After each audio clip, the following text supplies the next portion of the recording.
Welcome into A to Z Sports Prime Time on a Wednesday evening. Hope everybody is having a great night. Roster cuts. We knew that this was going to come.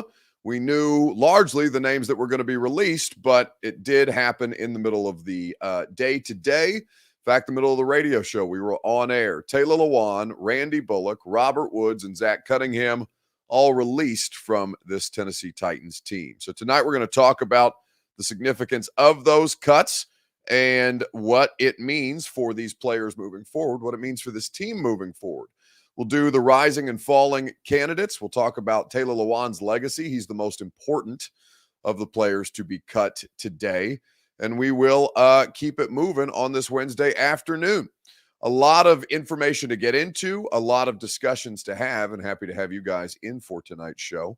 Before we get started, need you guys to share it around on Facebook, YouTube, Twitter, and Twitch. If you're hanging out with us on Twitter, please retweet the show. It's in the bottom right-hand corner of your screen. If you are on Facebook Live, you can share now to public. That is in the bottom left. If you are on YouTube or on Twitch, please subscribe to the channel.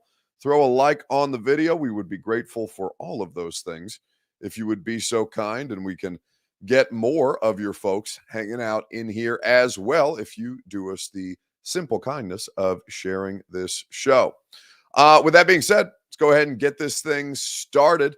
Brian Malone says, Buck, my 8-year-old gets a kick out of hearing you say so every time you begin a statement.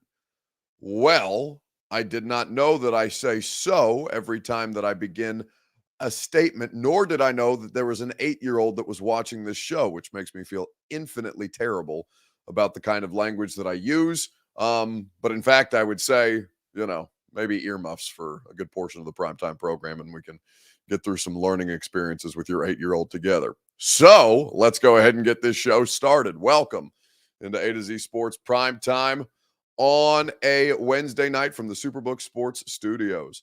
I'm your host, Buck Rising. I'm proud, as always, to be presented to you by our friends at Superbook Sports.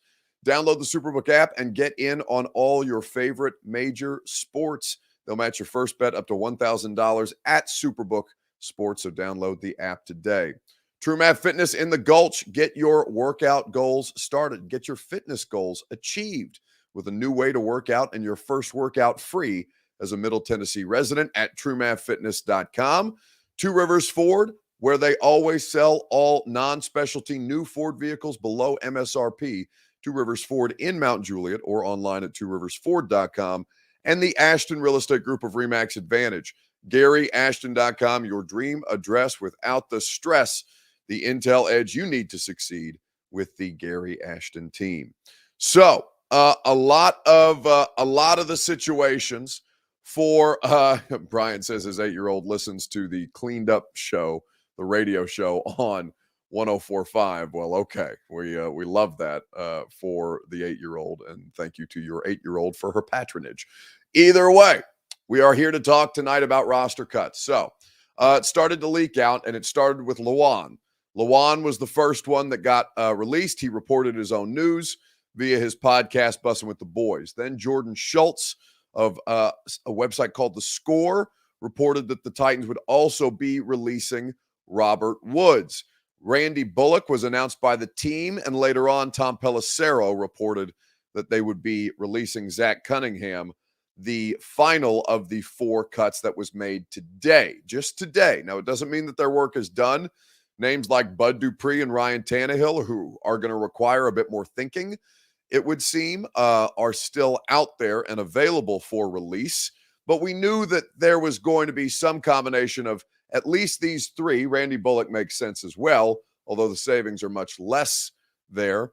They cleared up about between Lewan, between Woods, Cunningham, and Bullock. They cleared up just under $40 million today. Now, they were 26 under, or rather, 26 over the cap. So they still have not a ton of savings there, but they are at least in the black as a football team, clearing nearly $40 million in salary cap by releasing just those 4 players. Now, Dupree, is substantial savings, as would be Tannehill, but obviously pass rush, and then more importantly than that, quarterback. Those are two things that the answers aren't as clean for moving forward. So the question that I want to start with is this first and foremost. It's your Two Rivers Ford take. Let us know in the comment section on Facebook, YouTube, Twitter, and Twitch how one word to describe your feeling about the four cuts that were made today. Just one word to describe it. It's your Two Rivers Ford take. It's presented by Two Rivers Ford. Two Rivers Ford, where you go for all new non-specialty Ford vehicles sold below MSRP. Two Rivers Ford in Mount Juliet or online at tworiversford.com. So, one word to describe the releases today. I went through a couple of different, emotions is probably not the word. Descriptors is probably the best way to put it. Jose says rebuild. John Bopst, bittersweet. Steve Roberts simply says that he agrees. Expected for both Kenneth Davidson and Brian Malone. JP Taryn on Facebook Live says necessary. And that ultimately, no matter your emotional attachment, Lewan is probably the only one that you were emotionally attached to. And many of you, I think, were over Taylor's just general existence on the roster some time ago, right? Because of how little he's played in the last couple of years. And nearly $40 million in savings is critical for this team moving forward. So let's take this as a group, and then let's take this piece by piece. The one word that I would use to describe how I felt about the releases today is, standard. Standard is the word that I would use. This is the thing that needed to be done. It's the thing that Ran Carthon was in part brought in here to do. And now this is a situation where they can move on cleanly under a new administration as far as the front office is concerned, and can really, really focus in on the needs that they'll have in the draft. Immediately, the Titans' number one need becomes left tackle. Without Taylor Lewan on the roster, wide receiver is 1B to Taylor to left tackle's 1A.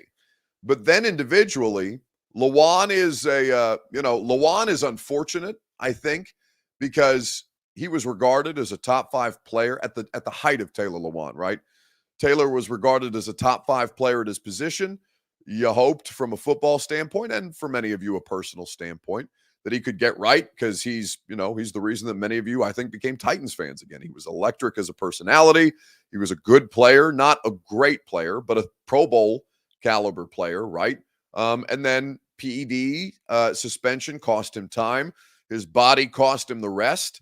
And it is kind of the story of the end of his tenure here that it did peter out towards the end after what looked like it could be a very, very promising, a very promising career here.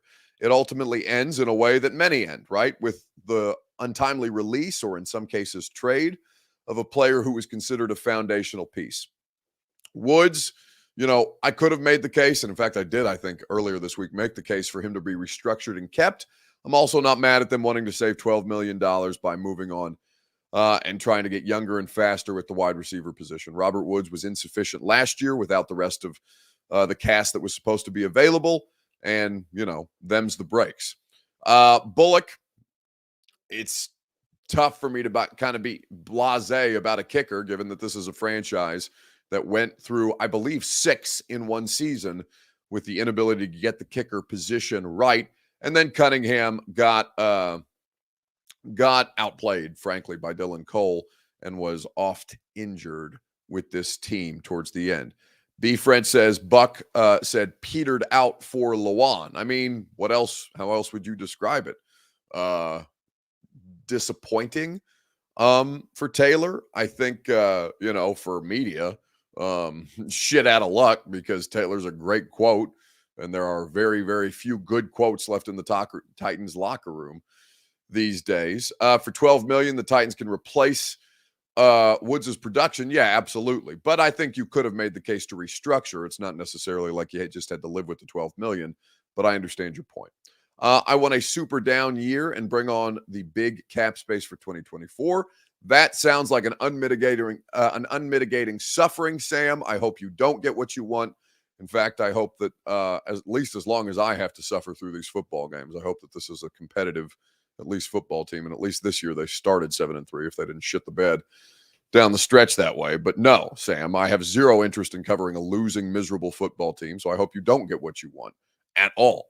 I think the circumstance for a couple of these moves, ultimately they all make the most sense. And it was funny to me to have this discussion with Lucas today on the radio show, talking about, in particular, Robert Woods, who had some, or at least a word for the Titans on his way out the door. Hey, you know what Robert Woods just tweeted? Free. Agent. Free. Hey, I'm going to steal that. I'm telling you on the front end, I'm stealing that right now. That's incredible. Now I heard he and Vrabel had an interaction that was not ideal after the Chiefs game, where Mike, remember famously, Ed Werder, right? Ed Werder's quote about about basically, why are you running Derrick Henry so much? And Mike's response was, who the bleep would we throw it to? And it's a comment made by a head coach in the media that is not necessarily supporting the wide receivers on the current roster. And it was my understanding that Robert Woods, who is perpetual good soldier and who is now expressing frustrations, even though he's free now, agent. That's such a good joke by you. I hit you over the head so often with how bad your jokes are. That was a really, really good joke by you. I'm proud of you. I just want you to know. I had heard that they had gotten into a discussion, a strongly worded discussion, about the idea that the head coach was talking publicly in the media while telling the players to not talk about their frustrations in the media, and that was not necessarily received well by the head coach at the time. So, I don't think it was the smoothest landing spot for Robert. It was obviously a difficult year for a lot of people, and now he hits free agency as a 31-year-old. So that is one of the 4 cuts that they made today. Robert Woods, Taylor Lewan, and Randy Bullock, Zach Cunningham. So looking at this, how will they replace Lewan's swag and drip? I don't know. They can pay another left tackle a bunch of money like they did this one so he can spend it all on nice clothes and fancy hats. Robert Woods says Mark Dalton tweeted that to attempt to stay relevant. He's going to be a wide receiver 3 at best. He cannot get separation against CB1s or 2s. Yeah, I think that's a fair comment. Let's get back into more of your comments right after I remind you that the Primetime Show is presented by Superbook Sports. Download the Superbook app today. Go to superbook.com for terms and conditions, and they'll match your first bet up to $1,000, win or lose. Whether it's the NHL, college basketball, baseball on the horizon, maybe you're interested in wagering on the XFL. Superbook Sports will accept wagers on all your favorite major sports. So download the app today. Go to superbook.com for terms and conditions. Gambling problem? Call the Tennessee Red Line, 1-800-889-9789. So, let's see. Alex says they forgot to cut Mr. Game Manager 17.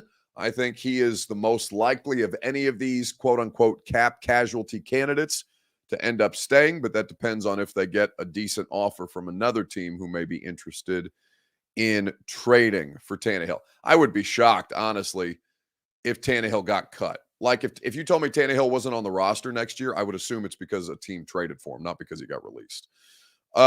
Let's see. Corey D. Jackson says bad form on that comment by Vrabel. Why? Because he's honest. I mean, I know that you want a situation where you keep all these things in house, but also like it's just a moment of honesty for Mike Vrabel, who's saying, yeah, of course I'm going to run the football. I don't have any wide receivers. Now, comes off a little harsher than Robert Woods or I think at the time Chris Conley or NWI, who I think was out there for that game, then those guys might want to hear, but it's also factually accurate. Like, they were a hellscape this year as far as their skill positions, and injuries were like that. Robert Capano, forgive me if I butchered your last name, Robert, or Roberto. See, I did it again. I did that the other night. That's the same name I butchered the other night. I'm sorry. I tried to gentrify you, Roberto, and I apologize. I will not do that to your name again, except I probably will. He says, yeah, Buck, but 2 days ago you were saying we should not cut him. Are you talking about Woods? I was making the case for why they might not cut him. I think it makes sense. I think it made sense in a world to find a way to restructure him and not completely blow it up at the wide receiver position. And ultimately, they felt differently. Like, I don't mean anything other than they wanted $12 million. And I could make the case for keeping the wide receiver for maybe an extra year and bringing down his cap hit. I don't think that's a bad thing at all. I think it's a reasonable solution. And also, it's February 22nd. Like, what the hell? What else do you want me to talk about, Roberto? Like, I can only do so many. I'm not going to do a bunch of draft shows right now. That sounds like an unrelenting hell. If you want me to not present you with alternative ways of thinking about the same situations rather than just having the same damn conversations, I can do that for you. But I'm also responsible for, throughout the course of the week, 4 different damn shows that I have to host. And I have to find some way to keep you people entertained. And I do mean you people, Roberto. It's not just because I tried to gentrify you earlier. Point being, I have to find different ways to talk about the same shit. So a lot of times you're just going to have to eat it. I think that when you look at the moves that were made, we'll see what happens with Dupree. I don't necessarily think it's the best idea. Again, I think they can find ways to keep Bud for a lower number. But, if they are not interested in putting legitimate resources in a player who he's missed 6 games each year that he's been on the roster. So he has played in 11 games, 22 total games out of a possible 34, right? If my math is correct, 17 plus 17 is 34 when last I checked. So 22 games of a possible 34. It's a substantial chunk of time, and it's a player who's paid well, but I do think that he does make a difference for the pass rush when he's out here, and it might be worth keeping at a lower number. Again, whether they release him or not, yet to be determined. But I think at this stage, this is how it goes. So let's take Corey D. Jackson says, come on, Buck, bad optics. We know you keep that in-house. It's a hypothetical statement. You mean no, not you. I don't think you mean a hypothetical statement. I think you mean what's the term that you use when you don't necessarily want an answer for your question or for your statement? This is going to drive me crazy. Rhetorical statement. I had to lip read producer Robert behind the scenes back there. We made it work. So the cap space, all the cap space that you cleared today, by the way, is still not enough to pay Jeffrey Simmons for a year. And they can do a friendlier extension with Jeff that brings his first year cap hit to a much lower figure. But you're what? If you were 26 million over, you cleared about 38 today. So yeah, 12 million bucks. That's still not enough for Jeffrey Simmons at this point. That's enough for you to make some minor moves, and you still have to basically replace 7 starters this year and continue to increase the depth of your roster. So it's no small feat, and I would still expect more moves to come at this point for the Titans at this stage. So I think that B French says, I love this show. Sure does save me a lot of money on therapy. Well, no, if this is your solution to therapy, I think that you may need to explore other options for your mental well-being, because I don't know if I walk out of this show. I don't know if I walk out of any show in a mentally better state than I do when I enter it. But at least I'm the one yelling and getting things off my chest. Either way, hypocritical, says Corey D. Jackson. That's okay. Spell check gets us all. Either way, let's talk about Lewan a little more. What's his legacy here to you? I think it's a fascinating question. And, you may not think much at all about his legacy, considering how the career ended here. But I think recency bias comes into play in a big spot, and I'd be curious to know how you guys feel about it. So how would you describe or how would you define Taylor Lewan's legacy with the Titans? We'll talk about it together on Facebook, YouTube, on Twitter, and on Twitch. Right after I remind you that the Primetime Show is presented by our friends at TrueMav Fitness.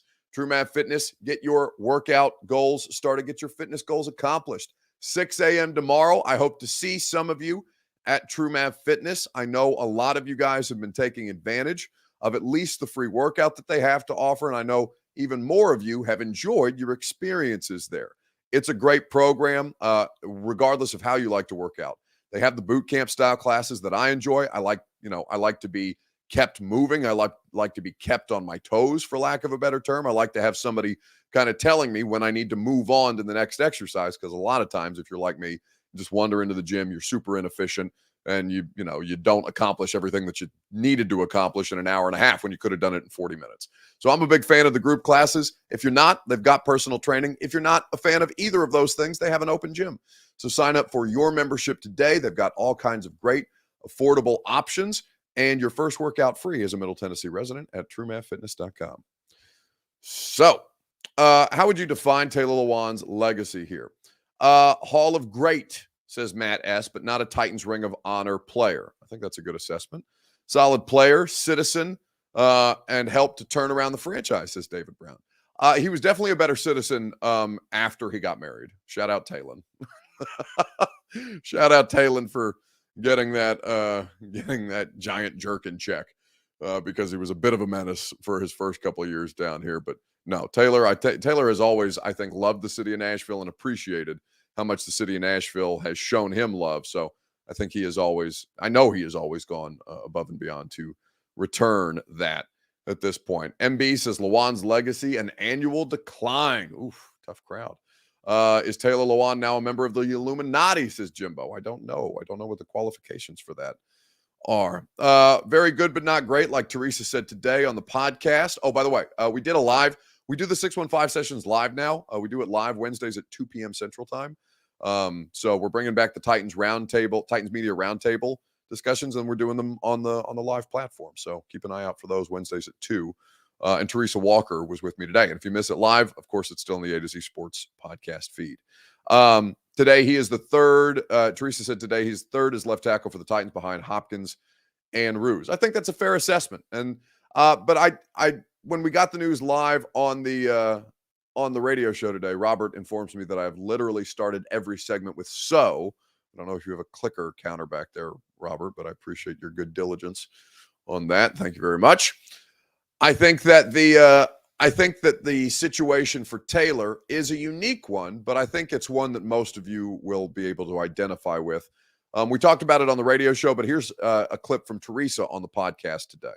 Massive piece. Now, we got to remember, he was the 11th pick overall in 2014, and he came in at a time, Ken Wisenhunt was head coach, and it was not a pretty period. I mean, those first two seasons, 5-27. And, he stepped into the shoes of a grand tradition at left tackle for this franchise. It included Brad Hopkins, Michael Ruse, and then suddenly you had the transition to Taylor Lewan. And, unfortunately, they didn't have the quarterback situation set. And that was a big piece. But, he understood from the very beginning that, that what this franchise could be again with some more pieces, and he understood that he was a big building block of that. I mean, shoot, when Amy Adams Strunk fired Ken Wisenhunt, his first coach, and named Mike Mularkey as the new interim, one of the first things Mike Mularkey did was take the captaincy away from Taylor, because he wanted him to focus on playing on the field, and maybe not talk quite as much as Taylor tends to at times, but Taylor Lewan, physical, athletic, and a very key piece of getting this franchise from 5-27 to let's face it, back to the playoffs, a playoff contender and a two-time and should have been a three-time division champ, something this franchise had not done since the very first 3 years of its existence in the original AFL. So, I mean, he was absolutely a massive piece for this team.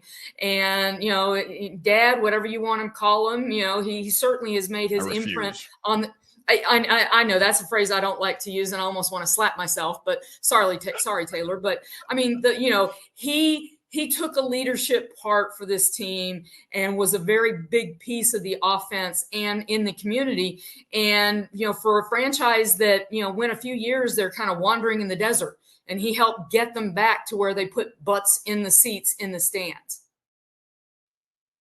I think that's fair. So that's Teresa Walker on today's 615 Sessions podcast. We got the Cunningham news live, so that's included in there. So all four of the cuts were discussed.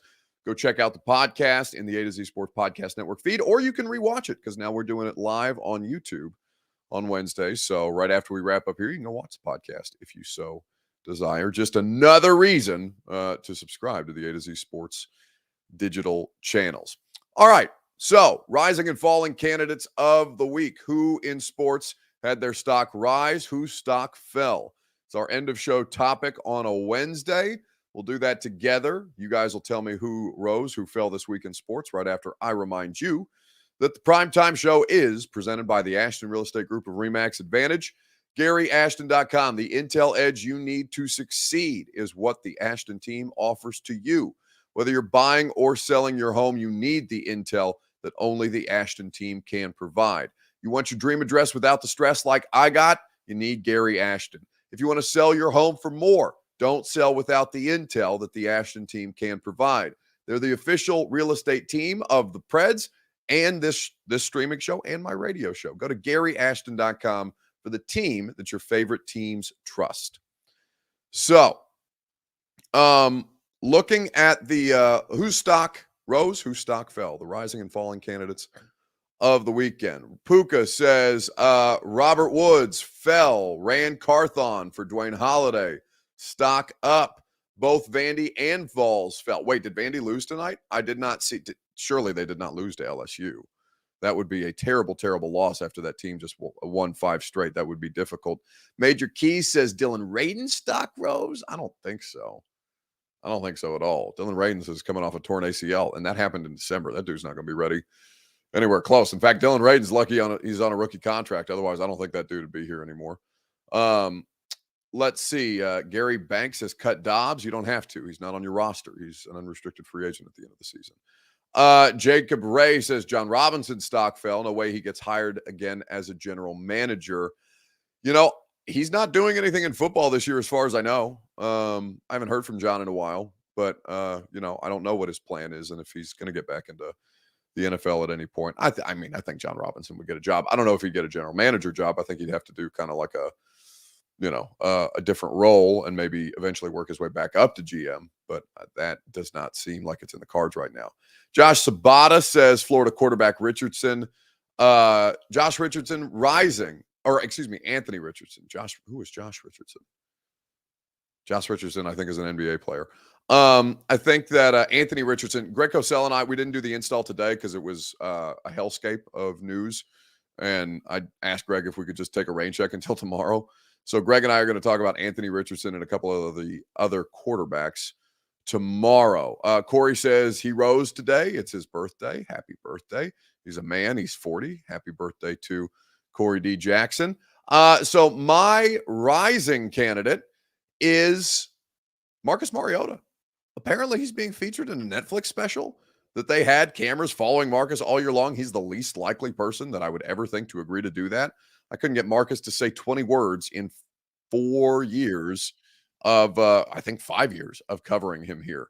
The idea that he is somebody who is going to be in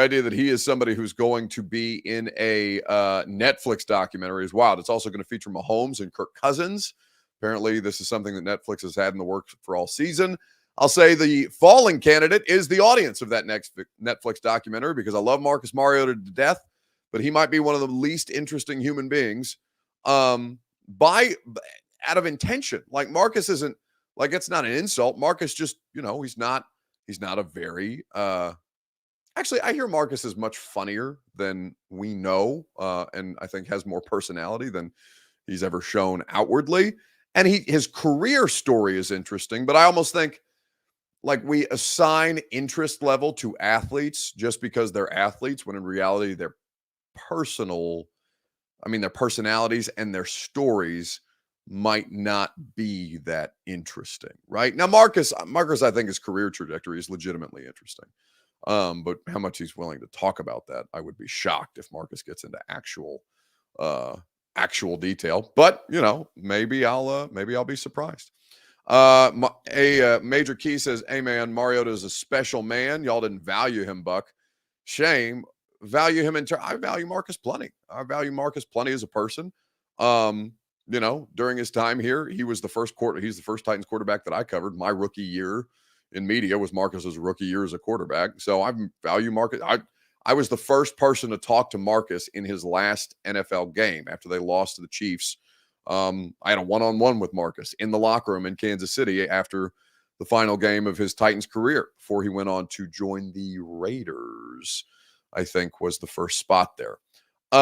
So yeah, but as a quarterback, his time was done and there's only so much value there. And I think you can respect the person, and also have no interest in the player, at a certain point. There was a moment, Marcus had a moment in time, but it was not much beyond a moment. And that was, an unfortunate part of the story. All right. It's going to do it for us tonight here on the Primetime Show, radio show tomorrow. Obviously, head on a swivel season. We'll talk more about the cuts, what they mean for the roster, and where the Titans will next focus their attention. 10-1 on 104.5 The Zone. We hope you'll join us there. If not, one more Primetime Show tomorrow night, and I'm certain there will be Titans talk.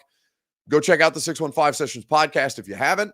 Keep an eye out for the install tomorrow with Greg Cosell. Have a great rest of your evening, and I will talk to you at some point tomorrow on some kind of platform on A to Z Sports or 104.5 The Zone.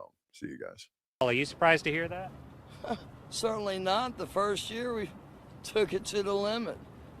And I was in Miami with my new beach house. Well, it was a couple minutes from the beach. It's been 20 years since then. We haven't been too strong in the last few years. Oh, we've been strong. We're just playing by the rules. You can't have a newcomer come in and steal a show.